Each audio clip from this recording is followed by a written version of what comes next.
anotei. Acho que eu anotei todas. Tá. É só que eu falei, tipo, não Ah, tá. vou chamar Oi, ela. gente. Como eu falei, estamos voltando, que deu aí 1 hora. Vou chamar aqui, só esperar a Elo entrar para eu chamar. Já entrou, vou chamar ela de volta. Então, a Elo estava concluindo aí o último ponto. A produção acadêmica e possibilidade de aquilombamento, né? Possibilidade da gente estar junto. Então, vou deixar a Elo concluir a fala dela e depois eu falo das perguntas. Sim. Continua. E aí, esse processo que a gente fez lá no Cefet foi muito importante e que a gente viu que funcionou, não só na minha turma, mas como todos os outros que fizeram. Eu tenho a possibilidade de ler muita dissertação da galera do PPRE, porque eu reviso dissertação. Então, eu li muita dissertação da galera de lá. Então, eu consigo conhecer essa produção. Mas isso é uma coisa que eu também entendo que você tocou nesse ponto, que eu acho muito importante. A gente cobra também que a academia não só utiliza eles como referência, mas a gente não se lê. E quando eu estou dizendo a gente não se lê, a gente não lê desde o Abdias, não lê desde Lélia até a Gabi, que estudou comigo, sabe? E eu acho que se a gente não se lê, não vão ser os brancos que vão ler a gente, porque eles nem acham que a gente sabe escrever. Esse é o primeiro ponto. Então, eu acho que é importante, o primeiro caminho de tudo é a gente se ler, é a gente dar luz para as dissertações dos nossos colegas que a gente viu cortarem um dobrado para conseguirem terminar uma pós-graduação. É a gente conseguir pegar aquele conceito que ele está trabalhando e, principalmente, não roubar a ideia dos outros, porque é uma coisa também que a gente vê por aí, que fulano fez e como não é tão conhecido assim, a gente coloca como se fosse nossa, sabe? A pessoa constrói um conceito, ela se lasca para estudar, para fazer as coisas, e a gente precisa dar visibilidade para os nossos esforços, porque os brancos se protegem em todos os âmbitos. E como a gente está falando da academia, eles se protegem fazendo como? Eles se leem e eles se publicam. Eles falam, ah, fulano de tal, você passa a vida inteira tendo que referenciar o Foucault para falar das mesmas coisas, porque os brancos se leem e se citam. E olha que eu gosto do Foucault, tá? Não estou falando isso porque a gente não tem que ler esses caras, não, né? Mas a gente passa uma vida tendo que ler os mesmos autores porque os brancos se citam. E se a gente não se citar, se a gente não começar a conhecer o que a gente está produzindo, vai ser difícil, sabe? Vai ser difícil mesmo, porque se a gente mesmo não der visibilidade porque a gente produz, e entender também que o aquilombamento é muitas vezes você virar para aquele teu colega que não foi na aula, e que às vezes a gente vai precisar fazer isso. A pessoa não foi à aula. E às vezes é você mandar uma mensagem para ela, falando, tá tudo bem? Que é o princípio da convivência, sabe? A minha turma do Cefet experienciou uma coisa que foi, a gente teve um colega que morreu de pneumonia.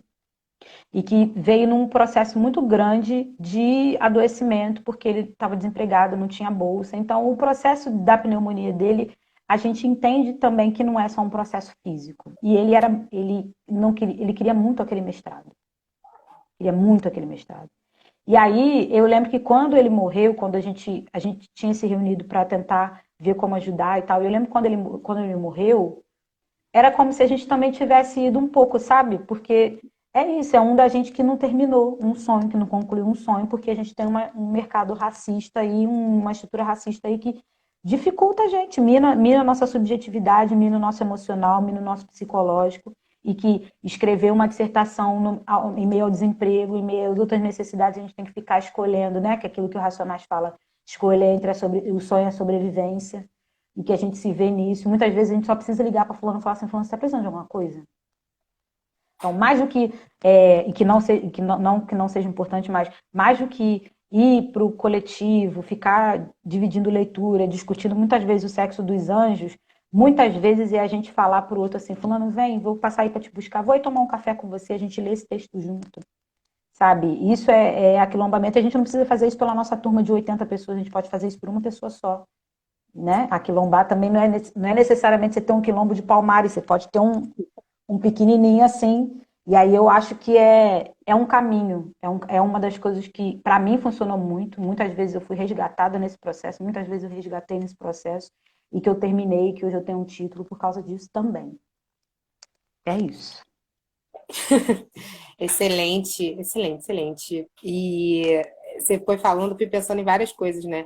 Eu hoje tenho contato com algumas pessoas pretas que fizeram gastronomia na FRJ.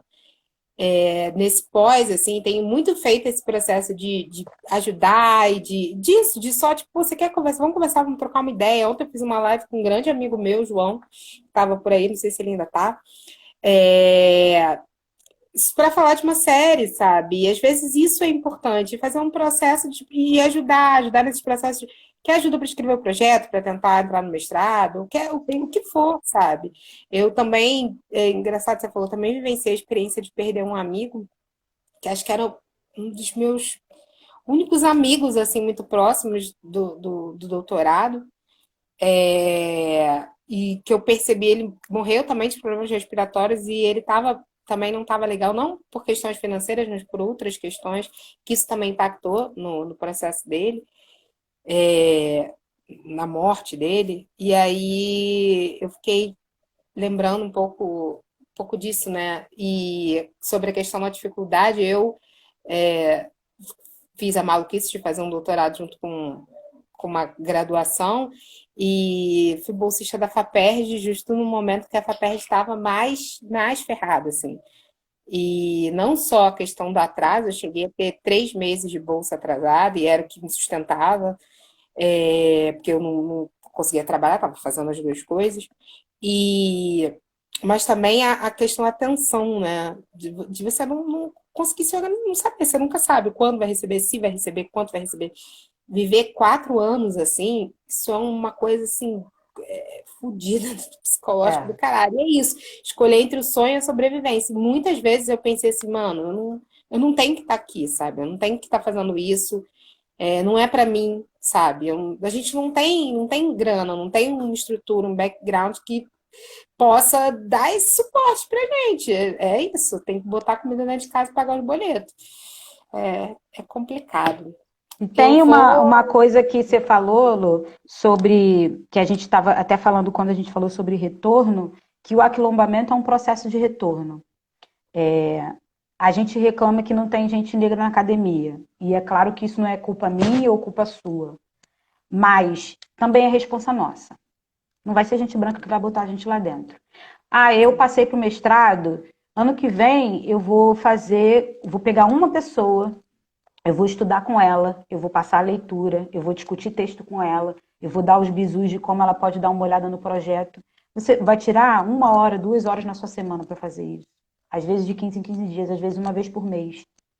Então a gente tem que ter essa responsabilidade com trazer outras pessoas. Isso é responsa nossa, tá? Eu não acho que isso é importante ter cota, é importante ter política pública, é importante tudo isso.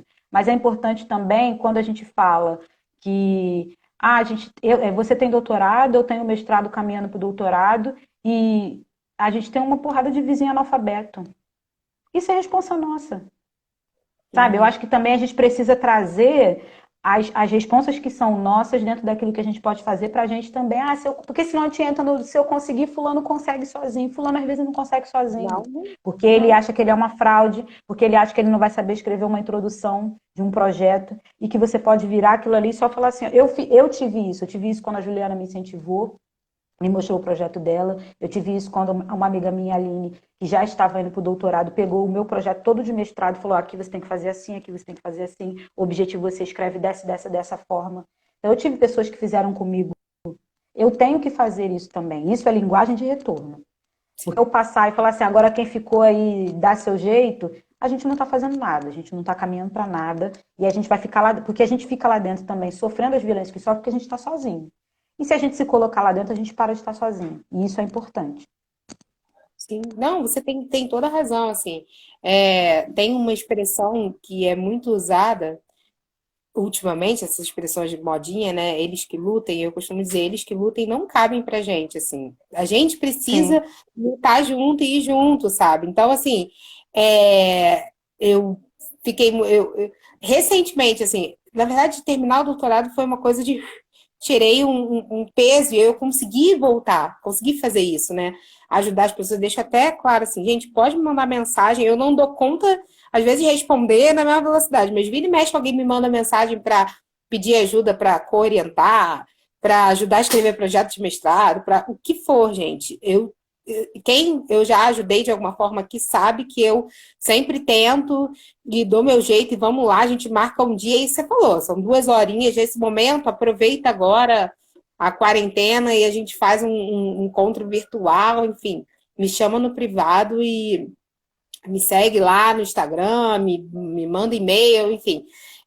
O que vocês acharem melhor pode me pedir, que eu concordo plenamente com você, assim, sempre que eu posso, tanto que eu brinquei, né, que eu sou essa pessoa assim, posso trazer a palavra do retorno? Porque se eu não fizer esse movimento, né, incentivar que cada um dos nossos, eu tenho amigas que estão com trabalho incríveis, assim, que eu tô sempre, se quiser alguma coisa, dizer alguma coisa, porque eu quero que os trabalhos dela aconteçam, precisa sair, porque é isso, eu quero aproveitar os trabalhos, ler, partir daí, incluir nos meus.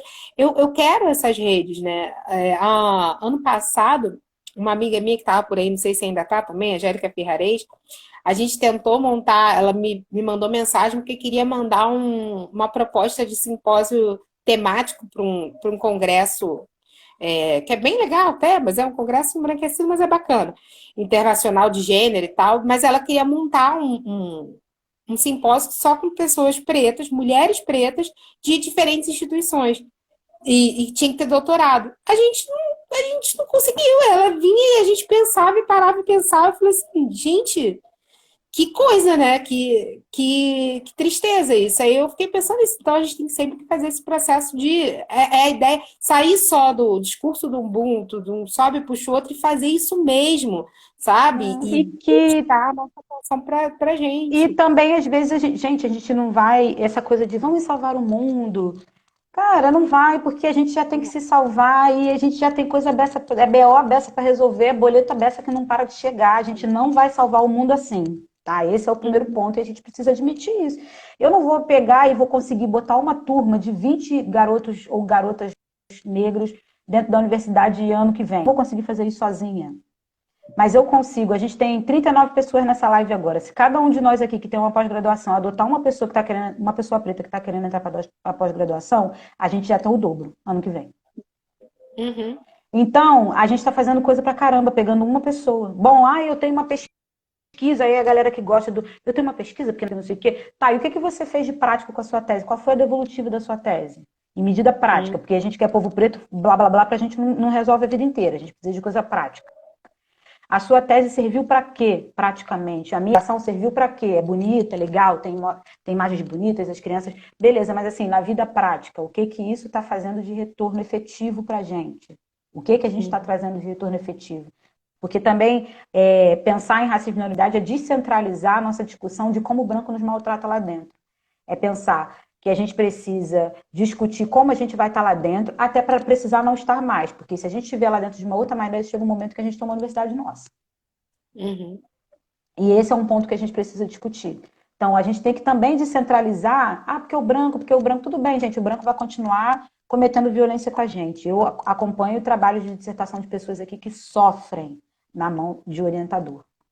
Eu não tive, eu posso até ter minhas questões, mas assim, eu tive um caso um pouco mais de exceção. Agora, tem gente que sofre de verdade. E a gente só consegue sair dessa se a gente tiver mais lá dentro.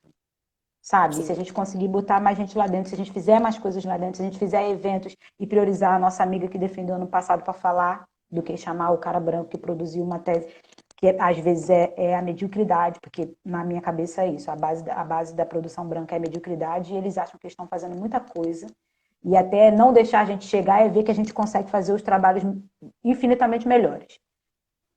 Então, isso é um processo, então a gente tem que começar a se ler, botar a gente para falar, fulano tá no primeiro período, tá não sei o que, bota para falar, vai aprender. Porque a galera com 22 anos que estão látis desse tamanho, eles fazem isso, eles escrevem uns trecos, nada a ver com nada, eu vou procurar uns artigos, fulano é referência do não sei o quê. Eu vou procurar o artigo do fulano é cagado. Aí tu vai olhar só que o garoto entrou, ele já tem todos os bizus, porque ele vem de uma família acadêmica, então no primeiro período o pai dele já explica, você já tem que começar a publicar, porque você tem que ter um látis não sei o quê. A gente vai descobrir que existe látis, tu já tá saindo do doutorado. E aí a gente não sabe o que dá para fazer, não sabe o que dá para fazer dentro da universidade, qual é a bolsa que dá para a gente ter, qual é a produção que a gente tem que ter. A gente tem que fazer isso entre a gente, fazer essa informação circular, entender que a gente vai produzir alguns artigos né? E aí entra, enquanto o racismo mina a gente também, de entender que a gente não é bom, não vou produzir, eu não vou... Quantas vezes eu tenho vergonha de mostrar minha dissertação para os outros? Isso é um processo mesmo, que eu tenho que tratar na terapia. Porque a gente sempre acha que o nosso não está bom, que o nosso artigo não é publicável, que o nosso trabalho não é. E a galera branca não tem, a vergonha ficou pra gente, gente. Eles não têm vergonha, não, que você vai olhar uns textos cagadíssimos e eles estão lá, ó, eu sou o fulano, tenho 10 artigos publicados, e aí, como tu vai ver? Então é importante também afeto e cara de pau. A gente precisa. Tá faltando essa parte aí. Deixa eu jogar aqui nas perguntas que fizeram. Tem umas perguntas aqui que acho que é mais para mim. Vou tentar juntar aqui algumas coisas. A Cláudia Porto falou para eu falar sobre mulher na cozinha profissional e produção acadêmica. E a Dani perguntou se a cozinha de terreiro é descolonizada. Vou tentar juntar essas duas coisas assim para comentar. Cara, falar de mulher na cozinha profissional e na produção acadêmica. Eu vou falar de mulher preta, né? Porque é o lugar onde eu tô. E isso é muito importante. E só por si só daria uma live, gente. Eu não vou conseguir.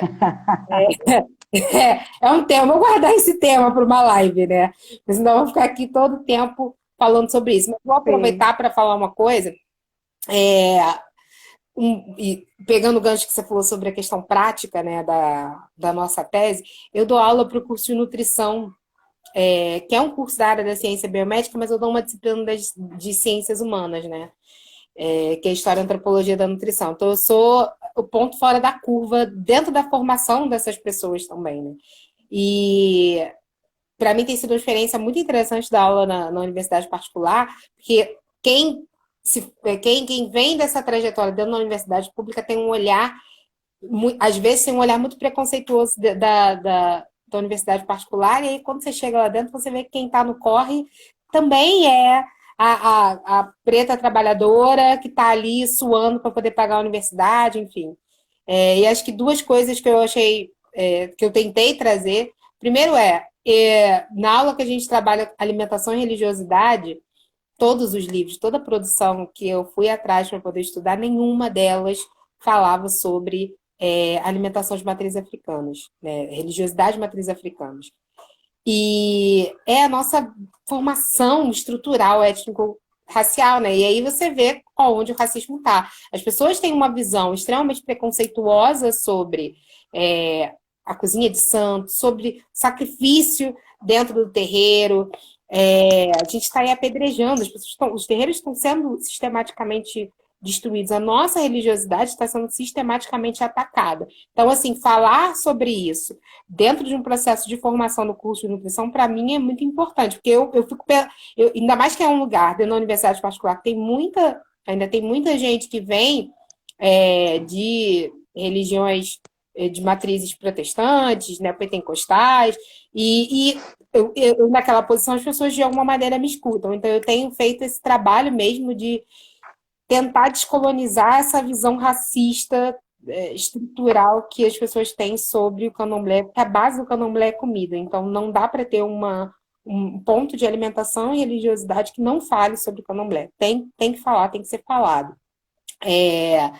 Se a cozinha de santa é descolonizada, que a Dani perguntou, nada é descolonizado, né? Mas eu descobri, fazendo a minha pesquisa, que existem outros, que o candomblé tem uma outra estrutura, tem uma outra estrutura filosófica, né? O ministro Sodré foi muito importante para mim nisso, até para pensar na própria existência, na ideia do ser. Então, eu aprendi muito fazendo a minha pesquisa, porque eu não sou do candomblé, então o processo da minha pesquisa foi muito importante. Eu mergulhei assim mesmo, e para mim foi muito importante. Eu tento devolver isso. Você falou da coisa do Lattes. Ano passado eu fiz uma oficina de currículo Lattes para ensinar meus alunos o que é, ensinar a fazer, como é que mexe, porque eu fiquei pensando se ninguém fez isso comigo. E eu faço isso, vira e mexe com alguém, alguma amiga que precisa, assim. Eu falo, vamos lá, porque é chato mesmo, não sei por que CNPq quer dizer, eu sei, né? Não criou um aplicativo para facilitar para a gente fazer isso do celular, é um saco atualizar Lattes, mano. Eu acho insuportável. Faço porque preciso fazer, mas é importante a gente fazer, de fato, esse movimento, né? A Tamisa perguntou: e que ciência é essa que eu tenho que produzir? Isso tem a ver com o que a gente estava comentando, né? Com essa coisa de eles não consideram o nosso trabalho como ciência, e que ciência é essa que a gente tem que fazer? Eu vou jogar para tu aí para você comentar também. Olha, tem muito a ver com aquilo que a gente estava falando sobre toda vez que você está chegando, muda a regra do jogo, né? O Fanon fala disso quando ele fala que a Vitória brinca comigo de gato e rato. Quando eu estou chegando, ela já não está mais lá. Então, toda vez que a gente está chegando em alguma coisa, quando a gente pensa que está chegando, e porque também a gente é direcionado a achar que chegar é o lugar que mostraram para a gente tem que chegar, então, é também importante a gente direcionar esse pensamento, pensando os nossos próprios processos psicológicos e emocionais, porque quando a gente acha que eu terminar um mestrado com 10, ou um doutorado, ou ter uma tese famosa e tal, academicamente falando, é o ápice do meu sucesso acadêmico, isso vai gerar frustração. Porque isso pode acontecer, mas isso pode não acontecer, e com a gente isso raramente acontece. E aí entender que o que a academia representa pra gente. Para mim, o que representa a academia para mim? Eu não sou uma mulher acadêmica. Eu estou uma mulher acadêmica porque eu preciso de alguns instrumentos, algumas ferramentas, até para pagar boleto. E isso é importante. A gente vive num mundo que diploma acadêmico, em alguns casos, possibilita, isso não é também uma regra, mas possibilita que a gente acesse outros empregos, e acessar outros empregos faz com que a gente pague boleto. Certo?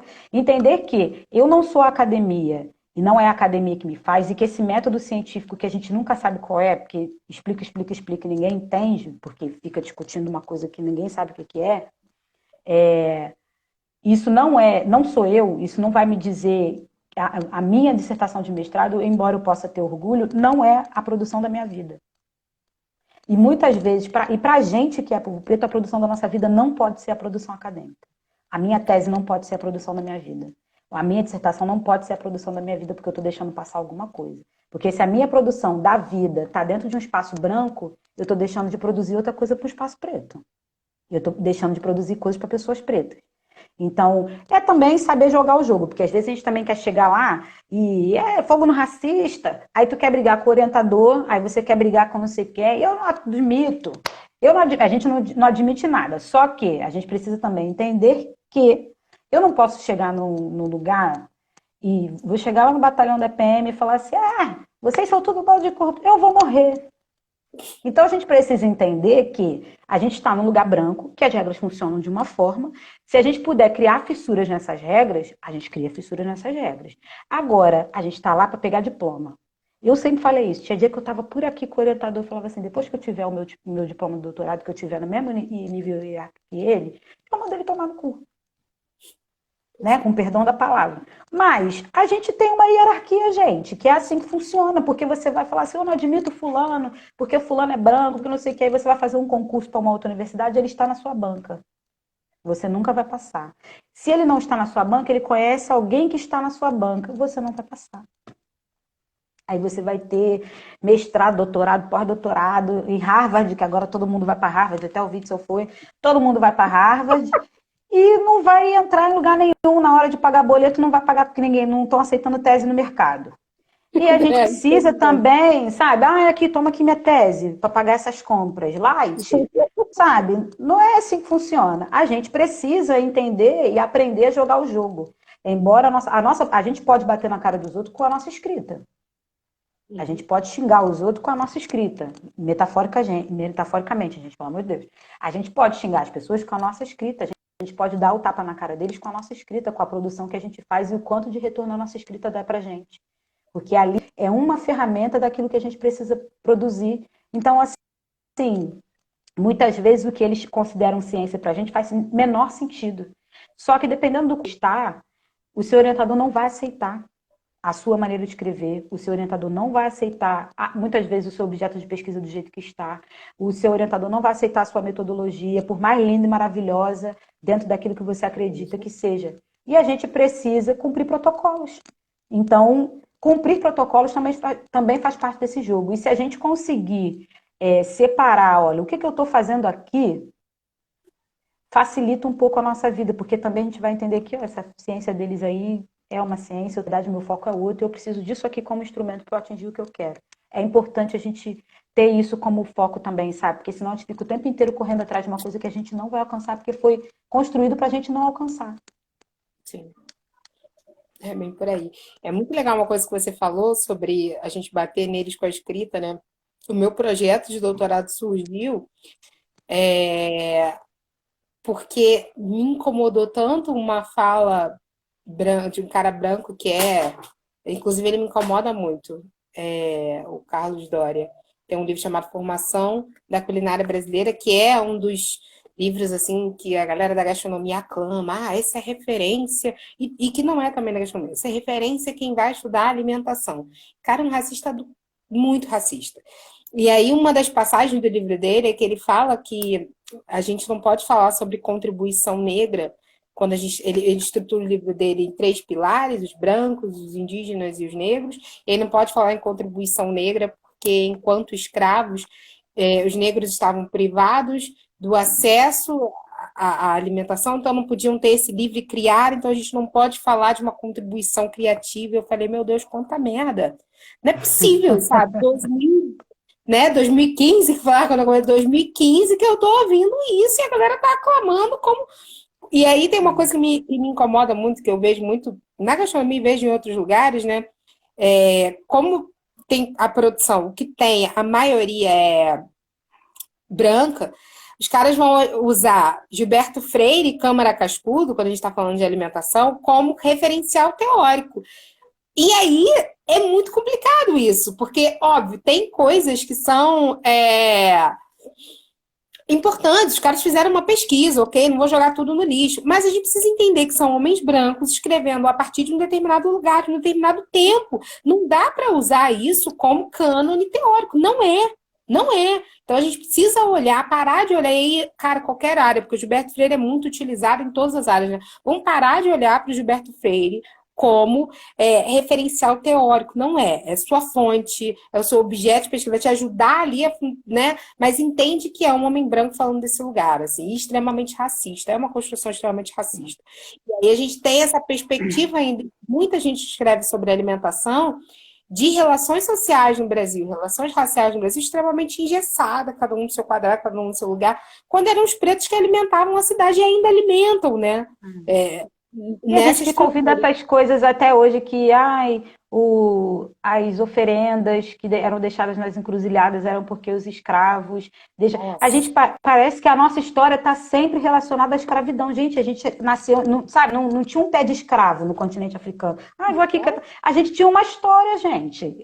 O processo de colonização é a interrupção dessa história. A gente fica o tempo inteiro achando que só se faz comida de santo porque a gente foi escravizado. Cara, se fala de Exu no continente africano muito antes da gente ser escravizado. Então a gente precisa pensar nisso também, até para não ficar reproduzindo essas coisas. Olha que lindo, romantizando o processo escravocrata, que não é bonito. Sim, exatamente. Entender todos os nossos processos de resistência para ressignificar essa existência aqui que foi interrompida por conta do processo da escravidão. Tem que olhar para a alimentação de uma outra forma. E aí, o meu objetivo era escrever para poder bater nesse cara, assim, era produzir um conhecimento, dar luz a uma alimentação que bebe nessa religiosidade matriz africana, falar assim, tem uma estrutura fodida de cozinha aqui, né, que bebe em outras bases filosóficas e que tem uma relação super complexa, não é só aquele bolinho de acarajé, olha só, vê que vamos conversar, olha a complexidade disso daqui, olha como as coisas estão conectadas.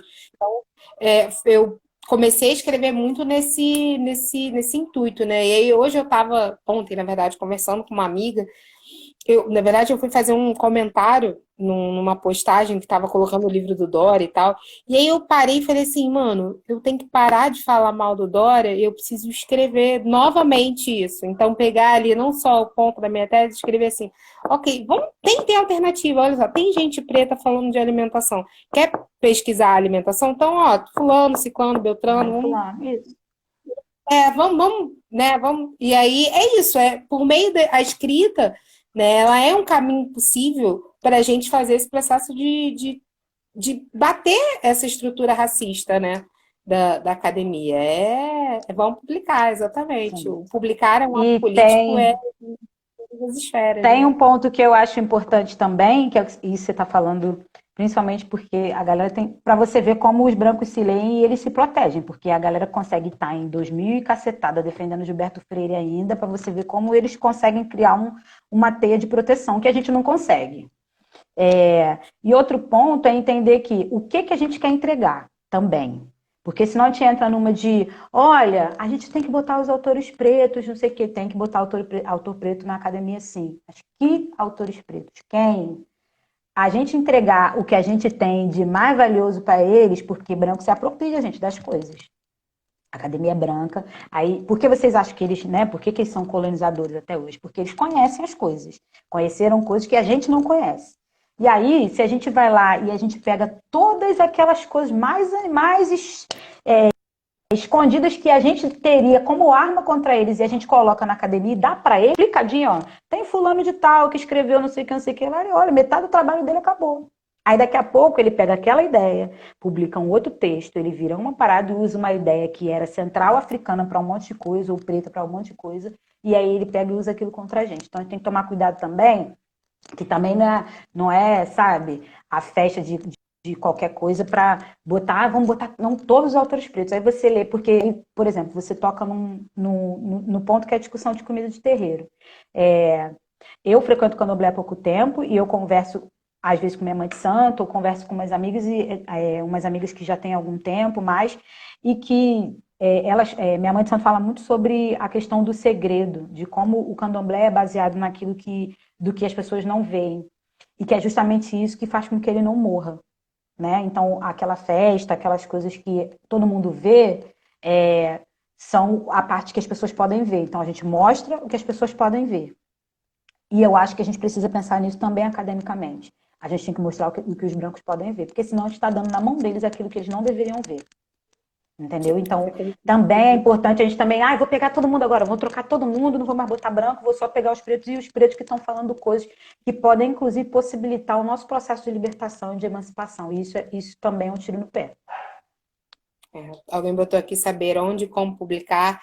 Isso também é muito importante, assim. Você está Sim. falando e complementa, assim, é isso. Saber aonde que a gente vai publicar, com quem, de que forma, o quê, né? Mas é isso, é o segredo e a vivência. Eu acho que são duas coisas que sustentam mesmo o candomblé e que a gente tem que levar para a vida mesmo. Porque, para mim, são ensinamentos filosóficos, entendeu? Manter o segredo, e aí o segredo não é não falar nada, mas tem aquilo que pode ser dito e aquilo que só é vivenciado, né? Então, E que algumas pessoas podem vivenciar, né? Que é importante. Só é vivenciado e por algumas pessoas, não é todo mundo. E isso é importante, a gente também aprender a filtrar. deixa eu ver aqui outras perguntas que tem. A Dani perguntou como era a relação com os responsáveis das crianças do trabalho que você fazia na sala de leitura e depois que se ampliou, em relação aos temas que você abordava e aborda. Como é que é a relação com os responsáveis? Olha, a gente tinha lá, né, todo tipo de responsável, então a gente tinha responsáveis que gostavam, tinha alguns que não faziam ideia do que a gente fazia lá dentro, tinha alguns que reclamavam porque achavam que eu estava falando de macumba, então sempre tinha essa tensão a professora então está falando de macumba, então a professora está trazendo outras coisas. Mas, de modo geral, eu não tive problemas, assim, eu não tive um responsável que falou assim, não que isso tenha pelo menos chegado a mim, algum responsável falou assim, vou tirar meu filho porque eu não quero que ele saiba essas coisas. Então, não tive isso, era uma relação boa. Como era uma escola também que passa por outros processos de carência de profissionais mesmo e tal, eu tinha muito apoio da equipe da escola, a coordenadora pedagógica, acho que ainda está aí, Laís, linda. E aí, Laís me aturou muito. Outras professoras, a Gabi, que está aí, que agora eu fico andando atrás dela em todos os lugares que ela vai também, está aí, que agora também está no Cefet. Então, eu tive muito apoio. Então, esse processo mesmo de intervenção dos responsáveis, isso não acontecia. Diferente, porque essa é uma escola municipal, então a gente está falando de um outro lugar. Mas eu já dei aula em escola particular. E escola particular, eu tinha uma turma de sexto ano. E as turmas de sexto ano eram isso, assim, virava e mexia, tinha alguém batendo lá para perguntar o que a professora estava fazendo na sala de aula. Mas, assim, eu tenho como lema para minha vida. Depois que eu fecho a porta da minha sala, quem sabe o que faço sou eu. Desde que eu tenha respaldo legal. Existe a Lei 10.639, existe um monte de lei aí. Se não gostou, eu esfrego na cara a lei e é isso. Sabe? Eu nunca admiti muito essa coisa do. E é claro que às vezes você tá botando na reta, tá? Não façam isso em casa. Porque Não faço muito bom. às vezes você tá botando o seu na reta, porque um responsável reclama, outro responsável reclama, outro responsável reclama. Mas eu também não ia deixar de fazer uma coisa com a qual eu acreditava, da qual eu acreditava, porque os responsáveis iam falar. Muitas vezes o que eu tentava fazer era, gente, vamos inventar maneiras de falar da mesma coisa. Eu Sim. posso contar vários itãs de Exu sem falar de Exu, sem falar o nome dele. Uhum. Eu posso falar várias outras coisas sem usar o nome, dá pra gente fazer aí, é isso. Depois, um dia, se ele descobrir que aquilo que eu falei era Exu, porque eu falo Exu sempre porque Exu é o nome mais, né? É o mais famoso aí do Clube Contra. E aí, se no mais pra frente ele descobrir que aquilo tudo que a tia falou um dia, que aquela história que ela contou do mercado era do Exu, aí é com ele. Eu não disse nada. Eu faço uma cara, eu não falei, não fui eu. Comigo não tá. Maravilhosa. É, tem algumas coisas aqui que eu depois eu comento, mas tem uma pergunta aqui que é importante, que é se as pesquisas estão disponíveis para baixar. Minha tese não está disponível para baixar ainda, mas eu estou aí trabalhando para lançar ainda esse ano, ela em formato de livro pela Oriqui Editora. Inclusive, espero Oriqui conseguir. me nota. Muito bom, ó.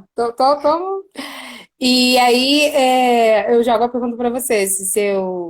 Mas olha só, minha tese não tá, mas tem algumas partes publicadas em capítulos de livro que estão disponíveis. Eu tenho um capítulo de livro sobre Exu, que é um dos principais aí do time Contra. Compartilha isso depois, amada, pra Vou gente. compartilhar, que esse capítulo está no livro de Cinema e Comercialidade, que eu trabalhei a partir de um documentário de Exu, e tem também um capítulo num outro livro, que é óbvio que agora eu não vou lembrar o nome, que é um nome gigantesco, que é um livro que saiu pela Unirio também, que eu trago um pouquinho da minha tese também.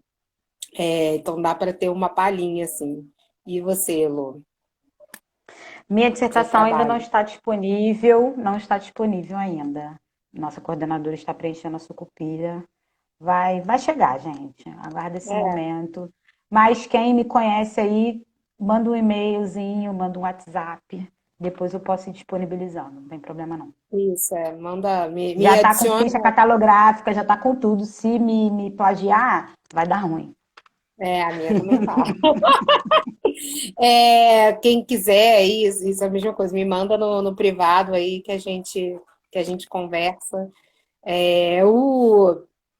Ai, Jesus, o Instagram da Elô tá aí que vocês estão vendo ela. Sigam a Elô. Me sigam. O meu Instagram não tá aqui, porque eu tô no Instagram da editora, mas é @ló_ na cozinha. Vocês me acham e coloquem aí. Deixa eu Gente, me senti comentar. super blogueira agora, você falando, sigam a Elo. Ai! Mas tem que ser, gente. Isso eu aprendi na minha vivência do Rodadas, que foi um projeto de websérie que eu participei. E aí eu aprendi essas dicas de como ser blogueirinha. Deixa eu dar os avisos. Aí, deixa eu ver. A Angélica falou, e aquele laboratório de gastronomia que só você pode coordenar. Tamo aí, um dia a gente consegue. Deixa eu ver aqui. Então, ó, deixa eu avisar que a editora aqui está com um edital aberto para envio de originais. Então, mandem os seus trabalhos.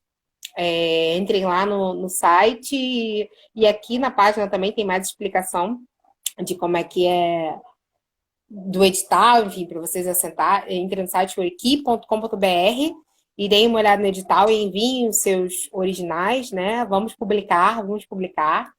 E o outro aviso é que segunda-feira vai ter uma outra live aqui também no perfil da Orique Editora, com a outra editora, que é a Débora Nascimento. Então, a Orique Editora é Daniel Brasil e Débora Nascimento. Então, com a Débora Nascimento, ela vai bater um papo com a Carolina Rocha, que é também conhecida como Dandara Suburbana, que é a idealizadora da Oficina de Escrita para Mulheres. E aí o papo vai ser sobre literatura e publicação. Segunda-feira, dia 12, às 10 horas, aqui na página da Orique Editora. Agradecer a Elô, agradecer a todo mundo que ficou até agora. A gente já está aqui há quase 2 horas. Desculpa, né? Dia 12 não, dia 13, tá? A produção aqui me corrigiu. Segunda-feira, dia 13, 10 horas da noite, 22 horas, a live com a Débora e a Carolina Rocha, sobre literatura e publicação. Agradecer muitíssimo, Elô, você é muito maravilhosa, eu sou muito sua fã, e assim, foi uma delícia, uma delícia. Eu sabia que ia ser, mas foi muito melhor do que eu podia imaginar, dividir essa live com você, foi muito bom. Agradecer a todo mundo que ficou até aqui, assistindo a gente, todo mundo que trocou com a gente. Muito obrigada mesmo, eu amei ter esse papo. E deixar para a Elô aí, para ela fazer as considerações finais, despedidas, enfim. Gente, não vou me alongar, porque senão. Obrigada pelo convite. Quando você me chamou e a gente vai se acompanhando, né, nas coisas assim. Então, da mesma forma que você fala que você é minha fã, eu sou sua fã também, porque eu acompanho as pessoas. Então, tem pessoas que são. E é muito bom quando pessoas que você gosta e que você acompanha decidem que querem conversar com você. Eu me senti extremamente importante. Falei, tô nervosa, não sei muito bem o que eu vou falar, mas foi uma delícia. Tô estreando essa minha vida de blogueira, nunca tinha feito, tô me achando famosérrima. Queria agradecer o pessoal que ficou até essa hora. O pessoal que ficou até agora. Clarinha, que trabalhava lá no Cefet, a Juliana, que eu sou sempre grata. Minha irmã tá aí, meus irmãos, minhas amigas. E por terem compartilhado esse momento com a gente, da gente poder também compartilhar algumas coisas que são angústias, mas também muita coisa que são esperanças, assim, que são caminhos, porque trazer muito do que acontece, a gente está chovendo no molhado, sabe? A gente sabe que a academia vai funcionar assim, mas como é que a gente consegue criar mecanismos para a gente sair desse lugar, sabe? De entrar nesse lugar e sair desse lugar sem sucumbir, sem fazer com que a nossa saúde mental não aguente, sabe? É importante a gente fazer isso e pensando também em como a gente está ali para que aquele momento que a gente está vivenciando a academia ele seja produtivo para a gente, fora dela também. Porque ficar conversando dentro da academia não resolve, e a gente vê que o nosso povo é o povo que mais sofre com o não trabalho, com o que a gente deixa de fazer. Se a gente ficar só produzindo dissertação e tese para ser engavetada que ninguém vai conseguir ler, isso não serve para nada. Se a gente só produz trabalhos acadêmicos que não podem virar práticas, isso para a gente não serve para nada porque a gente está morrendo. A gente vai morrer mais com esse processo todo de coronavírus. A gente está morrendo simbolicamente, emocionalmente, psicologicamente. Então, se eu sou uma professora e eu não produzo uma pesquisa que tem como fim uma prática, se eu sou estatística, se eu sou cozinheira, se eu sou qualquer outra coisa, e que o que eu estou produzindo é para eu falar para todo mundo que eu tenho uma dissertação, uma tese, e isso ficar engavetado, isso não for passível de ser transformado em prática, para a gente vale muito pouco. Só pessoas que precisam de poucas ações práticas que podem se dar esse luxo. A gente não tem o luxo de não poder prática, de não fazer práticas, sabe? Então, é importante, o bate-papo é importante, mas a gente sair daqui também pensando quando acabar essa quarentena, ou então enquanto continua essa quarentena, o que eu posso fazer de ação prática? Como é que eu posso transformar a minha pesquisa numa coisa viva? Como eu posso fazer a minha pesquisa virar um braço de alguma coisa? Eu acho que essa é uma lição que a gente tem que ter todo dia, para quem já está, para quem está querendo, para quem já saiu, como eu posso fazer a minha ter um processo de revolução, porque senão a gente fica o tempo todo discutindo o sexo dos anjos e não faz nada na vida prática e continua morrendo, continua acessando, continua não podendo fazer as coisas que a gente quer, tendo que escolher. Eu não quero ter filhos ou netos ou meus sobrinhos que tenham que ficar escolhendo se eles podem estudar ou se eles precisam pagar boleto, porque a gente já pensou fazer isso. Então eu acho que a gente tem que trabalhar no sentido de a próxima geração ou as próximas que vierem poderem se dedicar para poderem fazer outras coisas, para a gente não estar o tempo inteiro parecendo que saiu do primeiro dia, sabe? Tá sempre no primeiro dia. E isso é importante. É isso. É isso, gente. Você falou, eu lembrei que uma história engraçada, eu tive em Salvador agora no início do ano, e aí a gente pegou um Uber, e era, inclusive os motoristas do Uber de Salvador para mim são os melhores, gente. E aí o motorista, a gente veio discutindo no carro, em algum momento a gente passou em frente à Casa Ninja que tem lá, ele, mas o que que é isso aí? Aí a gente tentou explicar mais ou menos, aí ele falou assim, ah, sei, fala, e não gera renda. E eu achei tão incrível isso. Fala para chegar à conclusão de que o porco é filho da porca. E aí eu fiquei olhando pra gente e vendo a gente estava fazendo exatamente aquilo. Para chegar à conclusão de que o porco é filho da porca. Eu falei assim, não, mas 2020 a fala tem que gerar renda, gente. Tem que gerar alguma coisa, entendeu? Porque é isso, senão a gente permanece nesse lugar que não volta em termos materiais, em termos substanciais para os nossos, né? Então, termino aí com a palavra de ordem, vamos sair do fala e gerar renda, e vamos gerar É renda, vamos, isso. Vamos gerar né, fazer renda. isso, Por vamos gerar renda. favor. Obrigada, Elô, obrigada a todo mundo. Obrigada. Então, beijo. Até a Segunda-feira, próxima. voltem aqui. Tchau, beijo. Tchau. Então lá.